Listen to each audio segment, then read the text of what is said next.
Hi all. Kerala university FIUGP semester 1 DSc പേപ്പറായിട്ടുള്ള introduction to literary studies എന്ന് പറയുന്ന പേപ്പറിലെ module 2 introducing poetry എന്ന് പറയുന്ന മൊഡ്യൂൾ 2 ഒരു കവിതയാണ് നമ്മൾ നോക്കാൻ പോകുന്നത്. I felt a funeral in my brain എന്നാണ് കവിതയുടെ പേര്. എമിലി ഡിക്കിൻസനാണ് ഈ കവിത എഴുതിയിട്ടുള്ളത്. സോ നമുക്ക് ആദ്യം ഓഥറിൻ്റെ കുറച്ച് കാര്യങ്ങളൊന്ന് നോക്കിപ്പോവാം. സോ ഇതാണ് എമിലി ഡിക്കിൻസിൻ്റെ ഒരു പിക്ചർ.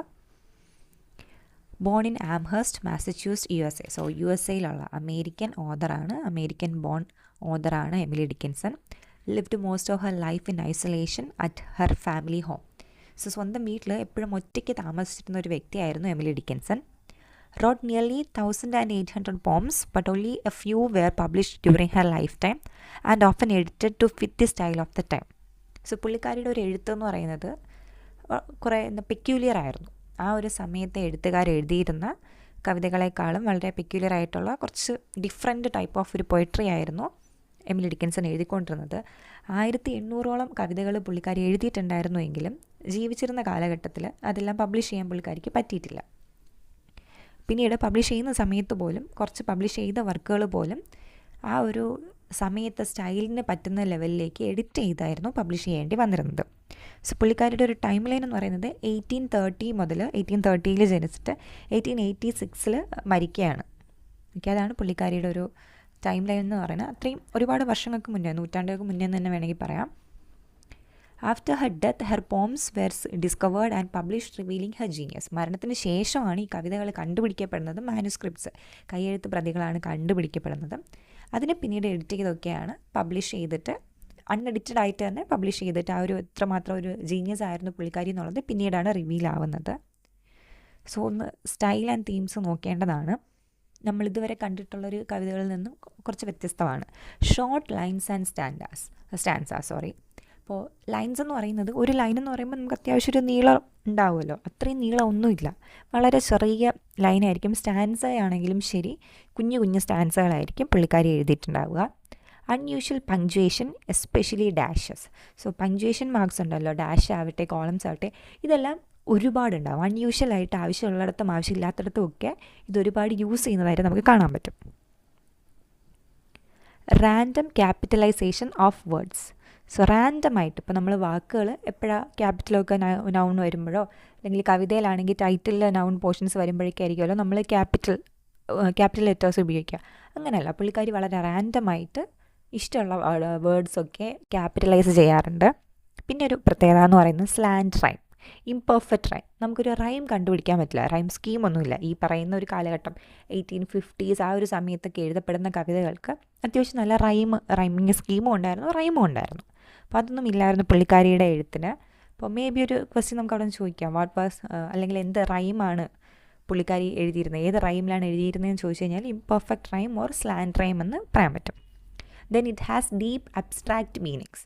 പല കവിതകളും വളരെ ഡീപ്പായിട്ട് മീനിങ് ഉണ്ടാകും, എന്നാൽ അതേസമയം അത് അബ്സ്ട്രാക്റ്റും ആയിരിക്കും. നമുക്ക് കൃത്യമായിട്ട് നമുക്ക് ചിലപ്പോൾ മനസ്സിലായേക്കാം, വേറൊരാൾക്ക് പറഞ്ഞു കൊടുക്കാനൊക്കെ നോക്കുമ്പോഴത്തേക്കും നമുക്കതിൻ്റെ മീനിങ് കറക്റ്റായിട്ട് കണ്ടുപിടിക്കാൻ പറ്റാത്ത ലെവലിൽ പോകും. ഇനി കുറച്ച് കോമൺ തീംസ് നോക്കാം. എന്തിനെ പറ്റിയിട്ടാണ് കൂടുതൽ എഴുതുന്നതെന്ന് നോക്കിക്കഴിഞ്ഞാൽ ഡെത്ത് ആൻഡ് ഇമ്മോർട്ടാലിറ്റി, മരണത്തിനെ പറ്റിയിട്ടും അനശ്വരതയെ പറ്റിയിട്ടും, മരണമില്ലാത്ത അവസ്ഥയെ പറ്റിയിട്ടും പറയുന്നുണ്ട്, മരണത്തെ പറ്റിയിട്ടും പറയുന്നുണ്ട്. നേച്ചറിനെ പറ്റിയിട്ടും സീസൺസിനെ പറ്റിയിട്ടും, പ്രകൃതിയിലുള്ള നമ്മുടെ 4 സീസൺസിനെ പറ്റിയിട്ടുമൊക്കെ പറയുന്നുണ്ട്. പിന്നെ ലവിനെ പറ്റിയിട്ടും ലോസിനെ പറ്റിയിട്ടും പറയുന്നുണ്ട്. പ്രണയ നഷ്ടവും ഒക്കെ പറയുന്നു. Faith, doubt. സോ ഇപ്പോൾ ഈ പറഞ്ഞത് തന്നെ മനസ്സിലാവുന്ന ഒരു കാര്യം എന്ന് പറയുന്നത് കോൺട്രാസ്റ്റിംഗ് ആയിട്ടുള്ള 2 കാര്യങ്ങൾ, ഓപ്പോസിറ്റ് ആയിട്ടുള്ള കാര്യങ്ങളെ പറ്റിയിട്ട് ഒരേ കവിതയിൽ തന്നെ എഴുതും. അതാണ് പുള്ളിക്കാരുടെ മറ്റൊരു പ്രത്യേകത. Then inner emotions and the soul.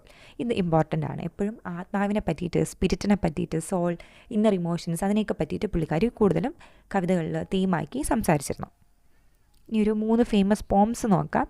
Hope is the thing with feathers, because I could not stop for death, I am nobody, who are you. ഇങ്ങനെ 3 കവിതകളുണ്ട്.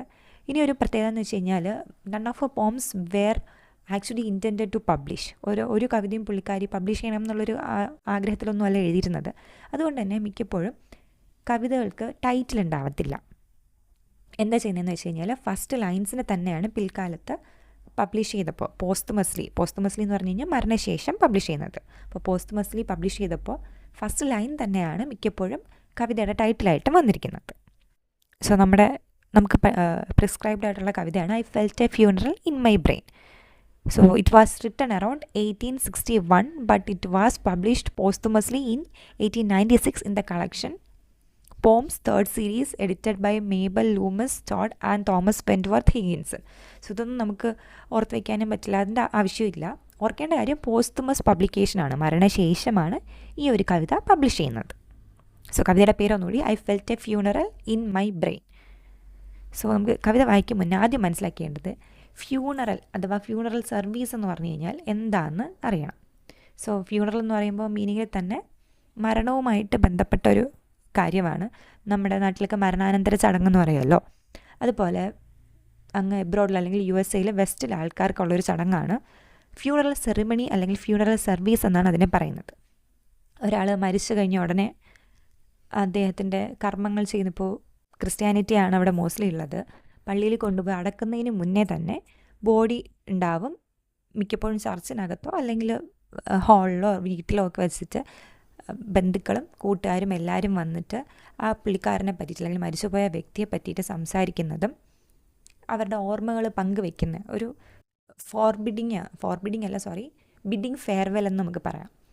അവരോട് ഒരു ഫെയർവെൽ പോലെ നമുക്ക് സംസാരിക്കാനുള്ള കാര്യങ്ങളെല്ലാം പറഞ്ഞിട്ടൊരു ബൈ പറഞ്ഞ് ഒരു ക്ലോഷർ കണ്ടത് ഈ വ്യക്തിനി ഇല്ല. സോ നമുക്ക് ഈ വ്യക്തിനോട് എന്തൊക്കെയാണോ പറയാൻ താല്പര്യമുള്ളത് അതെല്ലാം ഷെയർ ചെയ്തിട്ട് ആ വ്യക്തിയുടെ ഓർമ്മകളിൽ നിൽക്കുന്ന ഒരു അവസാന മൂവ്മെൻറ്റ്സ് ആണ് അവിടെ ഈ ഒരു ഫ്യൂണറൽ സർവീസ് എന്ന് പറയുന്നത്. Okay, it is held shortly after a person's death before the cremation. So ഇത് കഴിഞ്ഞ ഉടനെ ക്രിമേഷനാണ്, ആ പുള്ളി മരിച്ച ആളിനെ അടക്കുന്ന ഒരു രീതിയിലാണ് കാര്യങ്ങൾ പോവുക. സോ അതാണ് ഫ്യൂണറൽ എന്ന് പറയുന്നത്. ഇംഗ്ലീഷ് സിനിമകളൊക്കെ കണ്ടിട്ടുള്ളവർക്ക് അറിയാം, എല്ലാവരും കറുപ്പ് ഡ്രസ്സ് ഇട്ടിട്ട് വരും. മരിച്ച ആളുടെ ബന്ധുക്കളാവട്ടെ, ബന്ധുക്കളും കുടുംബാംഗങ്ങളും കൂട്ടുകാരും എല്ലാവരും ബ്ലാക്ക് കളർ ഡ്രസ്സ് ഇട്ടിട്ട് വരും. അതിന് മോർണിംഗ് എന്നാണ് പറയുന്നത്, MOURNING. അപ്പോൾ അവരുടെ ഒരു ഗ്രീഫിനെ പറ്റിയിട്ട് അവർക്ക് സംസാരിക്കാൻ പറ്റും. സോ എല്ലാവരും വന്നിരുന്ന് സംസാരിച്ചിട്ട് പിന്നീട് കോഫിൻ്റെ ഉള്ളിലായിരിക്കും ബോഡി വയ്ക്കുക. കോഫിൻ എന്ന് പറഞ്ഞു കഴിഞ്ഞാൽ നമ്മൾ ശവപ്പെട്ടി എന്ന് പറയില്ലേ, മൃതദേഹം സൂക്ഷിക്കുന്ന പെട്ടി, അതിൽ വെച്ചിട്ട് അവിടെ ഡെഡ് ബോഡിയുടെ പ്രസൻസ് ഉണ്ടാവും.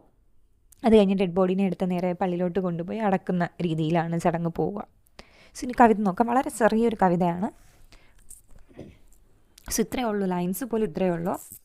I felt a funeral in my brain and mourners to and fro kept treading until it seemed that sense was breaking through. felt a funeral. So funeral എന്ന് പറഞ്ഞു കഴിഞ്ഞാൽ നമുക്കത് ഫീൽ ചെയ്യാൻ പറ്റില്ല. Either we experience it or we don't.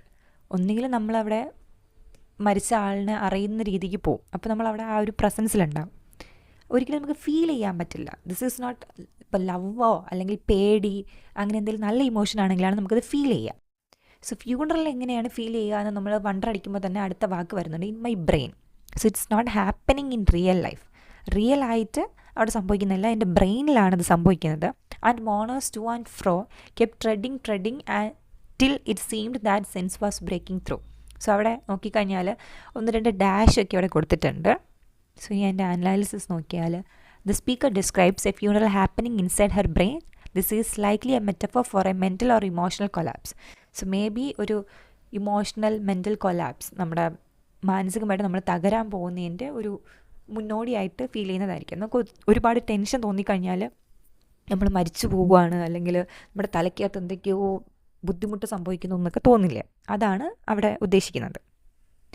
മോണേഴ്സ് represent thoughts or memories that are disturbing her mind. So mourners എന്ന് ഇവിടെ ഉദ്ദേശിക്കുന്നത് മരണത്തിന് വരുന്ന ആൾക്കാർ അല്ലെങ്കിൽ ഫ്യൂണറൽ സർവീസിന് വന്നിട്ട് ഓർമ്മകൾ പങ്കുവയ്ക്കാൻ വരുന്ന ആൾക്കാരുണ്ടല്ലോ, ആ ആൾക്കാരെയാണ് ഇവിടെ മെമ്മറീസ് ആയിട്ട് പറയുന്നത്, അല്ലെങ്കിൽ ഈ മെമ്മറീസിനെയാണ് പുള്ളിക്കാരി ആൾക്കാരായിട്ട് പറയുന്നത്. ഓക്കെ, ആ ഒരു മെൻ്റൽ ബ്രേക്ക് ഡൗൺ സംഭവിക്കുന്നതിന് തൊട്ട് മുന്നേ ആയിട്ട് നമുക്ക് എന്തെങ്കിലും ഒരു പേടി, ഒരു വലിയൊരു കാര്യം നമ്മുടെ ലൈഫിൽ സംഭവിക്കുകയാണെങ്കിൽ ഒരുപാട് ചിന്തകൾ നമ്മുടെ തലയുടെ ഉള്ളിൽ പോകും. ആ ചിന്തകളെയാണ് ഇവിടെ മോണേഴ്സ് ആയിട്ട് അല്ലെങ്കിൽ മരിപ്പറഞ്ഞിട്ട് വന്ന ആൾക്കാരായിട്ട് പറയുന്നത്. ട്രെഡിങ് മീൻസ് അങ്ങോട്ടും ഇങ്ങോട്ടും നടക്കും. ഇപ്പോൾ നമ്മൾ ത്രെഡ് മില്ലിൽ നടക്കാൻ പോകുന്നു എന്നൊക്കെ പറയില്ലേ, ആ വേർഡ് തന്നെയാണത്. Walking back and ഫ്രോത്ത് suggest A constant pressure like A repetitive heavy feeling that's becoming unbearable. So again thread mill ആലോചിച്ചാൽ മതി, നമുക്ക് ഒരിക്കലും എവിടെയും നമ്മൾ എത്തുന്നില്ല. ത്രെഡ് മില്ലിൽ നടക്കുമ്പോഴത്തേക്ക് എവിടെ എത്തുന്നില്ലല്ലോ, വീണ്ടും നമ്മളതൊരു സൈക്ലിക്കൽ പ്രോസസ്സായിട്ട് ഒരു റിപ്പറ്റേറ്റീവ് പ്രഷറുള്ളൊരു പ്രോസസ്സായിട്ട് അത് വന്നുകൊണ്ടിരിക്കുകയാണ്. അപ്പോൾ തലയുടെ ഉള്ളിൽ ഈ ഒരു ഓർമ്മ കുറേ മെമ്മറീസ് അങ്ങോട്ടും ഇങ്ങോട്ടും വന്നുകൊണ്ടേയിരിക്കുന്നു. ചിലപ്പോൾ ഒരേ ഓർമ്മ വീണ്ടും വീണ്ടും വീണ്ടും ഇപ്പം നമുക്ക് ചില മറക്കാൻ ആഗ്രഹിക്കുന്ന ഓർമ്മകൾ തികട്ടി വന്നുകൊണ്ടേയിരിക്കും. അതുപോലെ വന്നുകൊണ്ടേയിരിക്കുവാണ്. And it is becoming unbearable. നമുക്ക് സഹിക്കാൻ പറ്റാത്ത ലെവലിൽ ആ പ്രഷർ ഇങ്ങനെ വന്നുകൊണ്ടിരിക്കുവാണ്. The repetition is so intense that it feels like her sense, reasoning, consciousness or sanity is starting to break through, perhaps trying to make sense of chaos or on the verge of breaking down. So അവസാനം പറയുന്നത് sense breaking ചെയ്യുവാണ്. അപ്പം നമ്മുടെ ഒരു sense, conscious അല്ലെങ്കിൽ ബോധം എന്ന് പറയുന്നത് ഇതിനെല്ലാം മുറിച്ച് കടന്ന് ഉള്ളിലേക്ക് വരാൻ ശ്രമിക്കുന്നുണ്ട്. നമ്മൾ പല തവണ പല ചിന്തകളുണ്ടാവും. പ്രത്യേകിച്ച് നമുക്ക് മെൻ്റലി ഓക്കെ അല്ലാത്ത സമയത്ത് എല്ലാം നെഗറ്റീവ് ചിന്തകളാണ് വരുന്നത്. പക്ഷെ അപ്പോഴും ഒക്കെ ഏതെങ്കിലും ഒരു പോയിന്റിൽ ഒരു പോസിറ്റീവ് ചിന്ത അല്ലെങ്കിൽ ഇതൊക്കെ ശരിയാവും എന്നൊരു ഹോപ്പ് ഇടയ്ക്ക് കയറി വരില്ലേ. ഒന്നുകിൽ ആ ഹോപ്പ് വന്നു കഴിയുമ്പം നമ്മളൊന്ന് ഓക്കെ ആവും, ഓക്കെ ഇങ്ങനെ ശരിയാവും, നമ്മുടെ കാര്യങ്ങളൊക്കെ ഓക്കെ ആവും എന്നൊരു തോന്നൽ വരും. ഇല്ലയെന്നുണ്ടെങ്കിൽ ആ തോന്നലിനെ വരെ നമ്മൾ തള്ളിക്കളഞ്ഞിട്ട് മൊത്തത്തിൽ നമ്മൾ ബ്രേക്ക് ഡൗൺ ആവും. സോ അതാണ് ഒരു പോയിൻ്റ് എന്ന് പറയുന്നത്. ആ പോയിന്റിൽ എത്തുന്ന ഈ ഒരു സെൻസ് കഴിയുമ്പോൾ ഒന്നുകിൽ നമ്മൾ പോസിറ്റീവ് ആവും, അല്ലെങ്കിൽ ഭയങ്കരമായിട്ട് നെഗറ്റീവായിട്ട് ടോട്ടൽ ബ്രേക്ക് ഡൗൺ സംഭവിക്കും. ഇത്രയാണ് അവിടെ പറയുന്നത്. സോ ഇവിടെ ഈ ഒരു പോയിന്റ് കവിതയുടെ ഉള്ളിലുള്ളതല്ല, മനസ്സിലാവാൻ വേണ്ടി പറയുന്നതാണ്. ഒരു പാനിക് അറ്റാക്കോ ഒരു മെൻ്റൽ ബ്രേക്ക് ഡൗണോ ഒക്കെ സംഭവിക്കുന്ന സമയത്ത് നമ്മുടെ തോട്ടിനെയാണ് ഇവിടെ മരിപ്പ് വീട്ടിൽ വന്ന ആൾ. ഇപ്പം മരിച്ചത് നമ്മുടെ ഏതോ ഒരു ചിന്തയായിരിക്കും അവിടെ വന്ന്, അല്ലെങ്കിൽ നമ്മുടെ ഒരു പാർട്ട് ഓഫ് ആർ സെൽഫാണ് മരിച്ചു പോയേക്കുന്നത്. അവിടെ ഒരു ഫ്യൂണറലിന് വന്നിട്ട് ബാക്കി ചിന്തകൾ നമ്മളെ കൂടുതൽ പ്രഷർ ചെലുത്തിക്കൊണ്ടിരിക്കുകയാണ്. Second stanza. And when they all were seated a service like a drum kept beating till I thought my mind was going numb. Again dashes ഒരുപാടുണ്ട് അവിടെ. ഇനി നോക്കിക്കഴിഞ്ഞാൽ മൈ മൈൻഡിൻ്റെ ക്യാപിറ്റൽ കൊടുത്തേക്കുവാണ്. സോ ഇങ്ങനെ റാൻഡംലി ക്യാപിറ്റലൈസേഷൻസ് ഒക്കെ ഉണ്ട്. സോ അവിടെ മൈൻഡിൻ്റെ ഇമ്പോർട്ടൻസ് ഒക്കെ ആയിരിക്കും പുള്ളിക്കാരി നമ്മളെ കൺവേ ചെയ്യാൻ ഉദ്ദേശിക്കുന്നത്. The mourners settle down and the funeral service begins, described as a drum beat. So വന്നവരെല്ലാവരും ആ ചർച്ചിനകത്ത് കയറി ആ ഫ്യൂണറൽ സർവീസിന് ഇരിക്കുവാണ്. എന്നിട്ടാണ് ഫ്യൂണറൽ സർവീസ് തുടങ്ങുന്നത്. അതൊരു ഡ്രം ബീറ്റ് പോലെ. സോ ഈ ഡ്രം അറിയുമല്ലോ, അതിൻ്റെ ബീറ്റ് എന്ന് പറയുന്നത് ഒച്ചത്തിൽ കേൾക്കുന്നൊരു സൗണ്ട്. ടിങ് അല്ല, ആ ഒരു ടപ്പ് ടപ്പ് ടപ്പ് എന്ന് കേട്ടുകൊണ്ടിരിക്കുന്നത് നമുക്ക് കുറച്ച് കഴിയുമ്പോൾ അലോസരാവും. ഓൾസോ അതിൻ്റെ ആ ഒരു പൗണ്ടിങ് അല്ലെങ്കിൽ ആ ഒരു സൗണ്ട് എന്ന് പറയുന്നത് നമ്മുടെ ഹൃദയത്തിൻ്റെ ഇടുപ്പിനെയും ഒന്ന് അതുമായിട്ട് നമുക്ക് എന്ത് ചെയ്യാൻ പറ്റും, സിമിലാരിറ്റി കണ്ടെത്താൻ പറ്റും. The sound is steady and loud like a funeral drum pounding rhythmically. So ഈ ബോഡി കൊണ്ടുവച്ചിട്ട് തിരിച്ച് ചർച്ചിലോട്ട് പോകുമ്പോഴേക്കും ചില സ്ഥലത്ത് ഫ്യൂണറലിന് ഈ ഒരു ഡ്രം ബീറ്റ് കേൾക്കാൻ സാധിക്കും. സോ അതുപോലെയാണ് അത് ഫീൽ ചെയ്യുന്നത്. This drum like repetition causes the speaker to feel her mind going numb, being her ability to feel or think is slowly fading. So നമ്മൾ ഒരുപാട് ഒച്ചത്തിൽ ഒരേ സൗണ്ട് റെപ്പറ്റീറ്റീവായിട്ട് കേട്ടോണ്ടിരുന്ന് കഴിഞ്ഞാൽ കുറച്ച് കഴിയുമ്പോഴത്തേക്കും നമ്മൾ നമ്പായിപ്പോവും എന്ന് പറഞ്ഞാൽ നമുക്ക് നേരെ ചിന്തിക്കാനൊന്നും പറ്റാത്ത ലെവലിലോട്ട് നമ്മുടെ മൈൻഡ് മാറും. സോ നമ്മുടെ സ്പീക്കറിന് ഇനി അങ്ങനെ ഫീൽ ചെയ്യാൻ പോവുകയാണ്. The drum beat is not just literal, it represents how repetitive pain, trauma or thoughts can drain a person emotionally and mentally. So ഇവിടെ ഒരേ കാര്യം നമ്മൾ പല തവണ കേട്ട് വരുമ്പോൾ പിന്നെ അത് നമുക്കൊരു ട്രോമയായിട്ട് മാറുവാണ്. അത് വന്നു കഴിയുമ്പോൾ നമ്മൾ ടോട്ടലി ഒരു മനുഷ്യൻ എന്നുള്ള നിലയിൽ വളരെ ഇൻഡിഫറൻ്റായിട്ട് മാറി നമ്മുടെ എല്ലാ സ്പിരിറ്റിനും എല്ലാ സന്തോഷവും ആ വഴി പോവും. പിന്നെ നമുക്കത് തിരിച്ച് കിട്ടത്തില്ല. ഒരേ കാര്യം റെപ്പറ്റീറ്റീവായിട്ട് ഒരു ശോകാവസ്ഥ അല്ലെങ്കിൽ വിഷമം വരുന്നത്, ഒരു പെയിനിനെയാണ് അവിടെ പറയുന്നത്. സോ ഈ സ്റ്റാൻസ് ഉദ്ദേശിക്കുന്നത് it's as if she is sitting in her own mind, force to listen to her break down unfolds like a funeral ceremony. So ഇതിപ്പോൾ പുള്ളിക്കാരിയുടെ ബ്രെയിനും മൈൻഡും ഒരു സ്ഥലത്തിരുന്നിട്ട് മൈൻഡ് കണ്ടുകൊണ്ടിരിക്കുകയാണ് എന്താ സംഭവിച്ചുകൊണ്ടിരിക്കുന്ന ഒരു ബ്രേക്ക് ഡൗൺ, എന്തൊക്കെയോ ചിന്തിച്ച് വളരെ മോശപ്പെട്ടൊരവസ്ഥയിലേക്ക് പൊയ്ക്കൊണ്ടിരിക്കുന്നു. ആ പൊയ്ക്കൊണ്ടിരിക്കുന്ന അവസ്ഥയെ ഒരു ഫ്യൂണറൽ സെറമണി പോലെയാണ് കാണിച്ചിരിക്കുന്നത്. And then I heard them lift a box and creak across my soul. With those same boots of lead again, then space began to toll. ഇനി ആൾക്കാരൊക്കെ വന്നു എന്തൊക്കെയോ സംസാരിക്കുന്നുണ്ട്. അത് കഴിഞ്ഞ് എന്താ ചെയ്യുക, അവിടെ ഒരു ബോക്സ് ഉണ്ടാവില്ല, ഒരു കോഫിൻ എന്ന് പറഞ്ഞു കഴിഞ്ഞാൽ ഒരു ശവകുടീരം വെച്ച് കൊണ്ടുവന്ന് ശവപ്പെട്ടി എന്ന് നമ്മൾ പറയുന്ന ഒരു പെട്ടി. ഇനി അതിനെയാണ് ഇവിടെ ബോക്സ് എന്ന് പറഞ്ഞിരിക്കുന്നത്. The box being lifted is most likely the coffin, but it may also symbolize a part of her mind or soul being carried away or buried. So സർവീസിന് വന്ന എല്ലാവരും സംസാരിച്ച് കഴിയുമ്പോഴത്തേക്കും കോഫിനെ എടുത്ത് ഇനി എന്താ ഒരു കുഴിയിലോട്ട് കൊണ്ടുപോകുന്നൊരു ചടങ്ങാണ് അടുത്തുണ്ടാവുക. സോ ഈ ഒരു ചടങ്ങെന്ന് പറയുന്നത് മേ ബി മൈൻഡിൻ്റെ ഒരു പാർട്ടിനെയാണ് സിംബലൈസ് ചെയ്യുന്നത്. നമ്മൾ കുറേ ചിന്തിച്ച് ചില സമയത്ത് ഇനി ചില കാര്യങ്ങൾ നമുക്ക് വേണ്ട, അത് നമ്മുടെ മനസ്സിൻ്റെ എവിടെയെങ്കിലും കുഴിച്ചിടാം എന്നൊരു തോട്ട് വരാറില്ലേ? അതുപോലെയാണ് ഇവിടെ പറഞ്ഞിരിക്കുന്നത്. ഇനി ആ ബോക്സ് എടുക്കാൻ പോവുകയാണ്. ബോക്സ് എന്ന് ഇവിടെ ഉദ്ദേശിക്കുന്നത് കഫിനാണ്. The creaking suggests a heavy, slow and painful movement across her soul. She can feel this mentally and emotionally. So ഇനി അടുത്ത് പറയുന്നത് ഈ ഒരു ബോക്സ് എടുക്കുന്ന സമയത്ത് ഹൃദയത്തിൻ്റെ ഉള്ളിൽ, സോളിൻ്റെ ഉള്ളിൽ ഒരു ക്രീക്കിംഗ് വോയിസ്. ക്രീക്കിങ്ങിൻ്റെ വോയിസ് എന്ന് പറഞ്ഞു കഴിഞ്ഞാൽ ആക്ച്വലി ക്രീക്ക് എന്ന് പറയുന്നത് ചിലപ്പോൾ ഡോറൊക്കെ നമ്മൾ തുറക്കുന്ന സമയത്ത് ഒരു ഇറിറ്റേറ്റിംഗ് ആയിട്ടുള്ളൊരു വോയിസ് കേൾക്കാറില്ലേ? ഇപ്പോൾ ഈ വിജാഗിരിയിൽ എണ്ണയൊക്കെ ഇല്ലാത്തതിൻ്റെ ഭാഗമായിട്ടൊക്കെ കേൾക്കുന്നൊരു സൗണ്ട്, ആ സൗണ്ട് പോലെയാണ് ഹൃദയത്തിലോട്ട് പോകുമ്പോഴത്തേക്കും വളരെ റഫായിട്ട് അതൊരു വേദന ഉണ്ടാക്കിക്കൊണ്ടിരിക്കുകയാണ്. The boots of lead describe the mourner's heavy step again, symbolizing how the burden or weight of emotion is dragging across her soul. So ഇനി അടുത്ത് പറഞ്ഞ ബൂട്ട്സ് ഓഫ് ലെഡ് എന്ന് പറയുന്നുണ്ട്. സോ ഈ ഒരു ഫ്യൂണറൽ സർവീസിന് വരുന്നവർക്ക് ഡ്രസ് കോഡ് ഉണ്ടെന്ന് ഞാൻ പറഞ്ഞു. ബ്ലാക്ക് കളർ ഡ്രസ്സൊക്കെ ആയിരിക്കും. അപ്പോൾ എല്ലാ പുരുഷന്മാരും ബൂട്ട്സൊക്കെ ആയിരിക്കും ഇട്ടിട്ട് വരിക. അവസാനം ഈ കോഫിൻ ചുമന്നാണല്ലോ കൊണ്ടുവന്നത്. എടുക്കുമ്പോഴത്തേക്കും ആ ഒരു വെയിറ്റ് കാരണം, പെട്ടി നല്ല വെയിറ്റ് ഉണ്ടാവും, പെട്ടിക്കകത്ത് കിടക്കുന്ന ആളും ആ ഒരു വെയിറ്റും കൂടി ആകുമ്പോഴത്തേക്കും കാലൊക്കെ വളരെ ഹെവി ആയിട്ട് പതുക്കെയാണ് ഇവർ നടന്ന് ഇങ്ങോട്ട് പോവുക, ആ ഒരു കുഴിയുടെ അടുത്തേക്ക് പോകുന്നത്. സോ ഈ ഒരു വെയിറ്റുകളോടെ എടുത്തുകൊണ്ട് പോകുന്നതെന്ന് പറയുന്നത്, നമ്മൾ എത്രയൊക്കെ ഒരു കാര്യം മറക്കണം എന്ന് വിചാരിച്ചു കഴിഞ്ഞാലും അതിൻ്റെ ഒരു വെയിറ്റ് നമ്മുടെ മനസ്സിലുണ്ടാവും. അതിനാണ് ഇവിടെ സിംബലൈസ് ചെയ്യുന്നത്. Suddenly, space began to toll. The environment around her feels like a bell tolling in emptiness. Everything becomes heavy and surreal, as if the universe itself is mourning or calling out. Again ആ same കാര്യം തന്നെയാണ് പറയുന്നത്. മൊത്തത്തിലെല്ലാം ഭയങ്കര wait ആയിട്ട് universe തന്നെ ഈ ഒരു ഭാരം നമ്മുടെ മേത്ത് വെച്ച് തരുന്ന പോലെ നമുക്ക് തോന്നും. So this stanza shows the feeling of a soul being overwhelmed when grief, loss or madness feels so heavy, even the world seems to echo with it.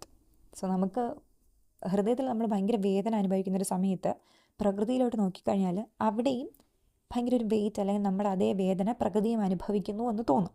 അതിനെ പറ്റിയിട്ടാണ് പറയുന്നത്. അവസാനത്തെ സ്റ്റാൻസ് അല്ല, അവസാനത്തിന് തൊട്ട് മുന്നുള്ള സ്റ്റാൻസാണിത്. As all the heavens were a bell and being but an ear, and I and silence some strange race, wrecked solitary here. So ഈ ഒരു stance നോക്കിക്കഴിഞ്ഞാൽ ആ ഒരു ക്യാപിറ്റലൈസേഷൻ്റെ ക്യാപിറ്റലാക്കിക്കൊണ്ടിരിക്കുന്നത് ഫ്രീക്വൻ്റ് കൂടി വരുവാണ്. അതിൻ്റെ ഒരു ഫ്രീക്വൻസി വളരെ കൂടുതലാണ്. The speaker imagines that the entire sky heavens is a ringing bell. So മൊത്തത്തിൽ എവിടെയോ ഒരു മണിമുഴക്കം കേൾക്കും പോലെ തോന്നുവാണ്.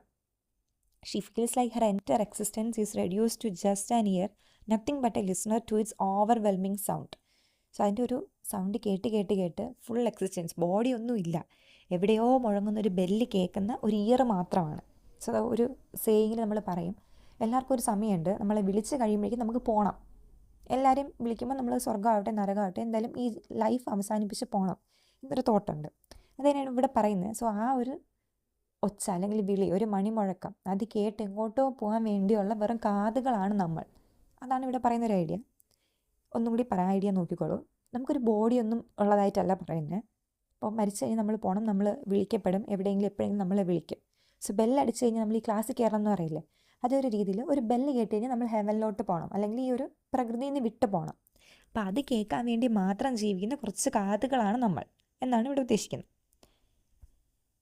She and silence are now together, described as a strange race of beings who are wrecked and alone, perhaps lost souls or consciousness separated from the body.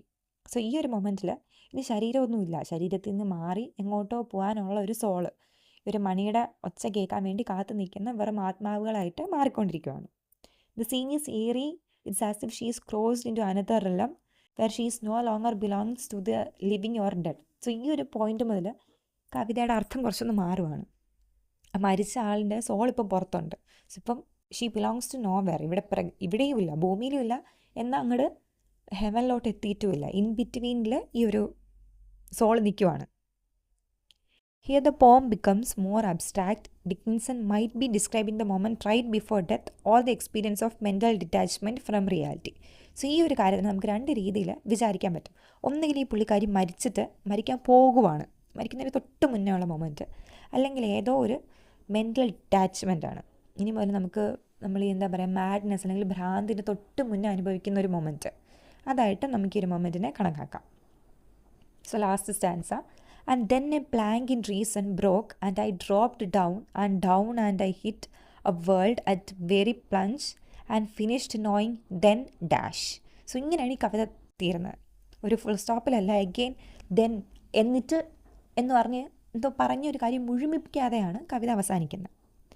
So the final image is a plank in reason. Breaking symbolizes that the last support holding up her rational mind has collapsed. So നമ്മൾ നേരത്തെ ഒരു മൂന്നാമത്തെ എങ്ങാണ്ട് ഒരു സ്റ്റാൻസിൽ പറഞ്ഞു വെച്ചത്, ഒരു coffin ചുമന്ന ആൾക്കാർ, ലെഡ് ബൂട്ട് ഇട്ട ആൾക്കാർ പൊയ്ക്കൊണ്ടിരിക്കുകയാണ്. അപ്പോൾ കോഫിൻ കുഴിയിലേക്ക് ഇറക്കുമ്പോഴേക്കും ഈ ഒരു ശവപ്പെട്ടിയുടെ ഒരു കാര്യം എടുക്കുകയാണെങ്കിൽ സൈഡിലുള്ള തടികളെല്ലാം വളരെ വെയിറ്റ് കൂടിയൊരു തടികളായിരിക്കും. പക്ഷേ ഏറ്റവും താഴെ ഉണ്ടാവുന്നത്, അതായത് ബോഡി എടുത്ത് വെക്കുന്ന തടി അല്പം കട്ടി കുറഞ്ഞ് ഒരു തടിയായിരിക്കും, ഡീകമ്പോസിഷനൊക്കെ വേണ്ടിയിട്ട് കട്ടി കുറഞ്ഞൊരു തടിയായിരിക്കും. സോ ഇപ്പോൾ ആ കുഴിയിലേക്ക് വെക്കുന്ന സമയത്ത് ആ ഒരു പ്ലാങ്ക് എന്ന് പറയുമ്പോൾ വുഡൻ പ്ലാങ്ക്, ആ ഒരു തടി അത് പൊട്ടി. അതിൽ നോക്കണം, ഒരു ബോഡി കൊണ്ടൊരു കുഴിയിലേക്ക് വെക്കുമ്പോൾ ആ ബോഡി പിടിച്ച് വെച്ചിരുന്ന അല്ലെങ്കിൽ ബോഡി ഇരുന്ന ആ തടി മുറിഞ്ഞു കഴിഞ്ഞാൽ എന്താ സംഭവിക്കുക, ബോഡി താഴോട്ട് വീഴും, താഴ്ചയിലേക്ക് വീഴും. സോ ഇവിടെ പറയുന്നത് she's getting to another realm, ഒരു പുതിയൊരു വേൾഡിലേക്ക് പൊയ്ക്കൊണ്ടിരിക്കുകയാണ്. ഇതിന് നമുക്ക് ഈ ഒരു തടി പൊട്ടിപ്പോകുന്നത് സെയിനായിട്ട് റാഷണൽ മൈൻഡിൻ്റെ, ബോധമുള്ളൊരു മൈൻഡിൻ്റെ അവസാനത്തെ മൊമെൻ്റായിട്ടും നമുക്ക് കണക്കാക്കാം. ഇനി ബോധമില്ല, ഇനി നമ്മൾ വേറെ ഏതോ നമുക്ക് ഒന്നുകിലും ഭ്രാന്ത് വന്നു എന്ന് പറയുന്ന കണക്കിന് നമ്മൾ മാറി. As a result she starts falling deeper and deeper into a dark noble place, maybe death, maybe madness. It a world at every plunge in place she keeps hitting different realities on thoughts, but none can save her or hold her up. So hit a world at every plunge എന്ന് പറയുന്ന ഓരോ മൊമെൻറ്റിലും ഓരോ മുടുക്കിലും പുതിയ ഒരു ലോകത്തേക്കാണ് പൊയ്ക്കൊണ്ടിരിക്കുന്നത്. അതായത് ഈ ആലോചിച്ച തോട്ടുകളെല്ലാം മാറി ഇപ്പോൾ ഒരു ഭ്രാന്തമായ അവസ്ഥയിലേക്ക് പൊയ്ക്കൊണ്ടിരിക്കുകയാണ്. The fall ends when she finished knowing her awareness, identity or mental clarity disappears completely. So finished knowing എന്ന് പറയുന്നത് ഇനി എനിക്കൊന്നും മനസ്സിലാക്കാനില്ല, അല്ലെങ്കിൽ എനിക്കൊന്നും മനസ്സിലാവുന്നില്ല. ഒരു ബോധ മനസ്സ് എന്ന് പറയുന്നത് ഇവിടെ അവസാനിക്കുവാണ്. അടുത്ത് ആൻഡ് ദെൻ എന്ന് പറഞ്ഞിട്ട് എന്നിട്ട്, അപ്പോൾ എന്നിട്ട് എന്താ സംഭവിച്ചതെന്ന് നമുക്കും അറിയില്ല. അതാണ് ഈ കവിതയിൽ സംഭവിക്കുന്നത്. ഇനി ആക്ച്വലി ഈ പുള്ളിക്കാരി മരിച്ചില്ലായിരുന്നോ, അതോ മരിച്ചിട്ട് ഇനി വേറെ എവിടെയെങ്കിലും പോയോ, അല്ലെങ്കിൽ ബോഡി നഷ്ടപ്പെട്ടോ, എന്താ സംഭവിക്കുന്നതെന്ന് നമുക്കറിയില്ല. അതെല്ലാം വായനക്കാർക്ക് ആ ഒരു സസ്പെൻസിൽ ഇട്ട് നിർത്തിയിരിക്കുകയാണ്. ആൻഡ് ദെൻ എന്ന് പറഞ്ഞിട്ട് കവിത അവസാനിപ്പിച്ചേക്കുവാണ്. So it's the ending is chilling. നമുക്ക് തന്നെ അറിയില്ല, നമുക്ക് വായിക്കുമ്പോഴത്തേക്കും അയ്യോ ഇനി എന്താ സംഭവിക്കുന്നതെന്ന് നമുക്കൊരു ഞെട്ടലോടെ അല്ലാണ്ട് ഇത് വായിച്ചു തീർക്കാൻ പറ്റില്ല. സോ ഇതൊന്നും നിങ്ങൾ സ്ക്രീൻഷോട്ട് ചെയ്ത് വെച്ച് കഴിഞ്ഞാൽ പെട്ടെന്നൊരു 2 മാർക്കിന് പോകുന്ന ഒരു ക്വസ്റ്റ്യനായിട്ട് നമുക്ക് അറ്റംപ്റ്റ് ചെയ്യാൻ പറ്റും. ഇത് ഫ്യൂണറൽ എന്ന് പറയുന്ന ഒരു മെറ്റഫറിക്കലി പറയുവാണ്, യഥാർത്ഥ ഒരു ഫ്യൂണറൽ അല്ല, അത് ബ്രെയിനിനകത്ത് സംഭവിക്കുന്നതാണ്. ഇമോഷണലി മെൻ്റലി സ്പിരിച്വലി ഒക്കെ മരിക്കുന്ന ഒരു രീതിയെ പറ്റിയിട്ടാണ് പറഞ്ഞിരിക്കുന്നത്. എപ്പോഴും യഥാർത്ഥത്തിൽ ഒരു മനുഷ്യന് മരിക്കണം എന്നില്ല, അല്ലാണ്ട് തന്നെ മരണം സംഭവിക്കാം, ചിന്തകൾക്ക് മരണം സംഭവിക്കാം എന്നുള്ളത് വെച്ചിട്ട് പറയുന്നതാണ്. ഇനി മേജർ തീമായിട്ട് നമുക്കിവിടെ ഒരു മെൻ്റൽ ഇൽനെസ്സിനെയും ബ്രേക്ക് ഡൗണിനെയും പറ്റിയിട്ട് പറയാം. ഒരു ലോസ് ഓഫ് സാനിറ്റി, ബോധത്തിൻ്റെ ഒരു നഷ്ടപ്പെടൽ, പിന്നെ ഡെത്തും കോൺഷ്യസ്നെസ്സും. മരണം എന്ന് പറയുന്നത് നമ്മുടെ ബോധം മരിക്കുന്നതും ഒരു ടൈപ്പ് ഓഫ് മരണമാണെന്ന് പറയുന്നുണ്ട്. ഐസൊലേഷൻ, സ്പീക്കറിൻ്റെ ഒരു ഒറ്റപ്പെടൽ, ഇവിടെ ആൾക്കാർ ഉണ്ട് എന്നൊക്കെ പറയുന്നുണ്ടെങ്കിലും കോഫിൻ്റെ അകത്ത് നമ്മൾ ഒറ്റയ്ക്കാണ്, മരിക്കുമ്പോഴും നമ്മൾ ഒറ്റയ്ക്കാണ് എന്നുള്ളതും. ലോസ് ഓഫ് റീസൺ എന്ന് പറയുമ്പോൾ ഇവിടെ കാരണം എന്നുള്ളതല്ല, ബോധം എന്നുള്ളതാണ് പറയുന്നത്. നമുക്കിതിനൊരു പല രീതിയിൽ റീഡ് ചെയ്യാൻ പറ്റും. വായിക്കുന്ന ആളിൻ്റെ ഒരു ഇഷ്ടത്തിന് നമുക്ക് നോക്കിക്കഴിഞ്ഞാൽ സൈക്കോളജിക്കലി ഒരു മെൻ്റൽ കൊലാപ്സ് ആയിട്ട് പറയാം, ഒരു നിയർ ഡെത്ത് എക്സ്പീരിയൻസ്. ഇപ്പോൾ നമ്മൾ മരിക്കും കുഴിയിൽ നമ്മളെ വെച്ച് കഴിഞ്ഞു എന്ന് പറയുന്നിടത്ത് മേ ബി ആൻഡ് ദെൻ എന്ന് പറയുമ്പോൾ മരിച്ചിട്ടില്ല, നമ്മുടെ ജീവൻ തിരിച്ച് വന്നു എന്നൊരവസ്ഥയിലും ഒരു പോസിറ്റീവ് നോട്ടിൽ വേണമെങ്കിലും നമുക്കിത് ആലോചിക്കാം. Then the process of dying and slipping into the afterlife. നമുക്ക് ഒരു ജന്മം മാത്രമല്ല, ഇനിയും വീണ്ടും ഒരു ജന്മമുണ്ട്, മരിച്ചു കഴിഞ്ഞ് അടുത്തൊരു ജീവിതത്തിലേക്ക് കടക്കുകയാണ് എന്നൊരു മീനിങ് വേണമെങ്കിലും എടുക്കാം. അനദർ വേൾഡിലോട്ട് പോകുന്ന പുതിയൊരു ജന്മം എടുത്തു എന്നും നമുക്കിതിനെ ഇൻ്റർപ്രറ്റ് ചെയ്യാൻ പറ്റും. സോ ഇതിൻ്റെ ഒരു ആംബിഗ്യൂറ്റി എങ്ങനെ വേണമെങ്കിലും നമുക്ക് ഈ കവിതേനെ ഇൻ്റർപ്രറ്റ് ചെയ്യാൻ പറ്റും. അതാണ് ഈ കവിതയുടെ ഒരു ഭംഗി. ഈ കുറച്ച് ക്വസ്റ്റ്യൻസ്, ഇതിൻ്റെയൊക്കെ ആൻസർ ഇതിൻ്റെ അകത്ത് ഓൾറെഡി പറയുന്നതാണ്, നിങ്ങൾക്ക് ചെയ്യാൻ പറ്റുന്നുണ്ടോ എന്ന് നോക്കുക. Who's the author of I felt a funeral in my brain? What mental state does the poem primarily explore? What does the funeral in the poem metaphorically represent? What sound is repeated like a drum in the poem? What type of footwear is worn by the mourners? What is the box likely to symbolize? What breaks in the final stanza? What happens when the plank in reason breaks? How many stanzas does the poem contain? What emotion is suggested by the repeated word threading? What is the significance of the repeated word threading in the first stanza? How does the poet use sound imagery in the poem? What does the plank in reason represent? How is the theme of silence explored in the poem? What is the effect of the mourner's action on the speaker's mind? ഇനി essay question ആയിട്ട് ചോദിക്കാൻ പറ്റുന്നത് discuss the central metaphor used in I felt a funeral in my brain. Discuss how Emily Dickinson presents the theme of mental breakdown in the poem. Comment on the use of sound and silence in the poem. How does the structure of the poem reflect the speaker's mental stage? Explain the significance of the final stanza in the poem. In a long essay, critically analyze I felt a funeral in my brain as a psychological exploration of mental collapse. How does Emily Dickinson use imagery and metaphor to portray emotion, distress in the poem? Examine the role of sound, silence, and sensory images in conveying the speaker's experience. Discuss the theme of isolation and loss of identity. Interpret the poem as a symbolic journey from the consciousness to unconsciousness or death. So, ഈ ഒരു long essay ക്വസ്റ്റ്യൻസിൽ more or the less same question തന്നെയാണ്, വേറെ words വെച്ച് ചോദിക്കുന്നതേ ഉള്ളൂ, ഒരേ കാര്യമാണ് നമുക്ക് എഴുതേണ്ടി വരിക. സോ ഇത്രയേ ഉള്ളൂ ഈ കവിത. മനസ്സിലാക്കാൻ കുറച്ചൊരു ബുദ്ധിമുട്ടുണ്ടെന്ന് തോന്നുന്നു, എന്നാലും ഒന്ന് ഇരുത്തി വായിച്ചു കഴിഞ്ഞാൽ നമുക്ക് നമ്മുടെ രീതിക്ക് തന്നെ ഇൻ്റർപ്രറ്റ് ചെയ്യാൻ പറ്റും. സോ അത്രേ ഉള്ളൂ. ആൻസർ ചെയ്യാൻ പറ്റുന്നുണ്ടോ നോക്കുക. മനസ്സിലായി കാണുമെന്ന് വിചാരിക്കുന്നു. എന്തെങ്കിലും ഉണ്ടെങ്കിൽ ചോദിക്കുക. Okay, thank you.